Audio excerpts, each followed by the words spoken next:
അങ്ങേ ഒരിക്കലും നിപ്പ രാജാവ് എന്ന് ഞങ്ങൾ വിളിക്കില്ല.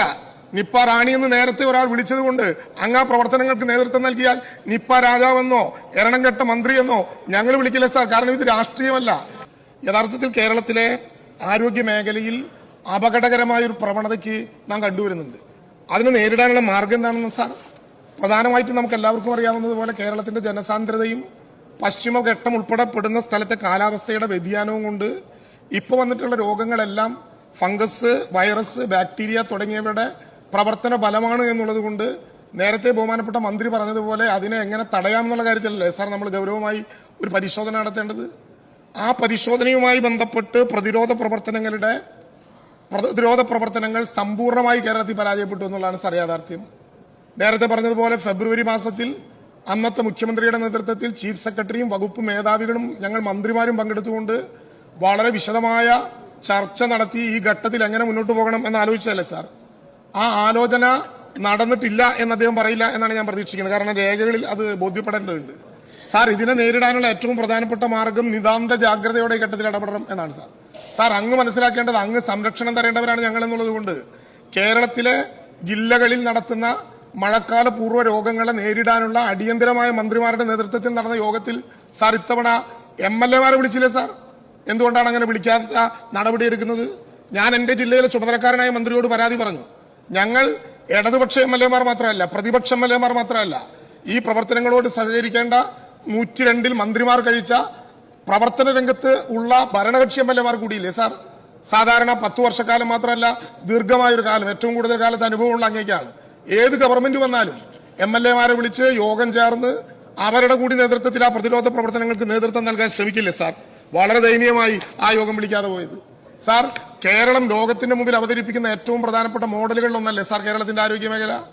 ആ ആരോഗ്യ മേഖലയിൽ ഇത്രയും ഗൗരവമായൊരു പ്രശ്നം വന്നാൽ ആരോഗ്യമന്ത്രിയല്ല, DHS മുതൽ പൊതു ആരോഗ്യ വിദഗ്ധന്റെ മേധാവി മുതൽ ശുചീകരണ തൊഴിലാളി വരെ ഒരു മനസ്സായി നിൽക്കണ്ടേ സാർ? ഇവിടെ പറഞ്ഞല്ലോ 25/5/2026 കേരള PSCയുടെ സെക്രട്ടറി ഡയറക്ടർ ഓഫ് ഹെൽത്ത് സർവീസിന് അയച്ച 2 പേജുള്ള ഉത്തരവിനെ കുറിച്ചാണല്ലോ, അഡ്വൈസ് മെമ്മോനെ കുറിച്ചാണല്ലോ പറഞ്ഞത്. ഗൗരവമായൊരു പ്രശ്നമാണെന്ന് PSCക്ക് തന്നെ ബോധ്യപ്പെട്ട് PSC പറഞ്ഞിരിക്കുകയാണ് സാർ. വെരിഫിക്കേഷൻ പൂർത്തിയാകുന്നതിന് മുമ്പ് ആവശ്യമെങ്കിൽ ഈ ലിസ്റ്റിൽപ്പെട്ടവരെ താൽക്കാലികമായി നിയമിക്കാൻ DHSന് അനുവാദം കൊടുത്തുകൊണ്ടുള്ള ഒരു ഉത്തരവാണ് സാർ. എങ്ങനെ ശരിയാവും?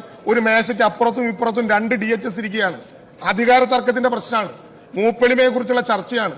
അതിനൊരു തീരുമാനം എടുക്കണ്ടേ സാർ ഗവൺമെന്റ്? കോടതി പറഞ്ഞത് അംഗീകരിക്കുന്നുണ്ടോ ഇല്ലയോ?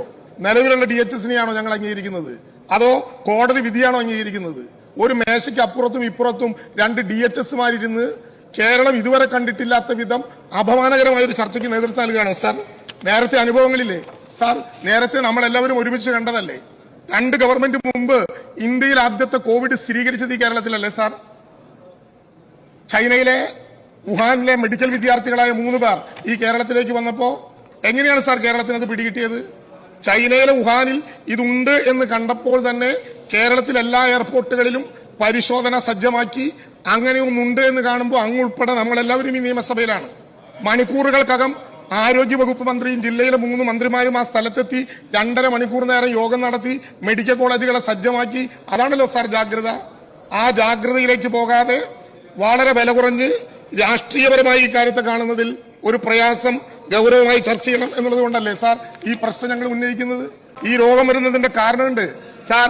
പണ്ട് കോവിഡ് വന്ന കാലത്ത് ഒരു കേന്ദ്രമന്ത്രി കിണ്ണത്തിൽ കൊട്ടിയാൽ കോവിഡ് പോകും എന്ന് പറഞ്ഞതുപോലെ മേശപ്പുറത്ത് കൊട്ടിയാൽ പോകാവുന്ന രോഗങ്ങളല്ല കേരളത്തിന്റെ മുമ്പിലുള്ളത് എന്നുള്ളത് കൊണ്ട് ഇത് ഗൗരവമായി ചർച്ച ചെയ്യണം സാർ. മിനിറ്റിന്റെ കണക്ക് വെച്ച് നോക്കിയിട്ട് കാര്യമില്ല, എല്ലാ ജില്ലകളെയും ബാധിക്കുന്ന പ്രശ്നമാണ്.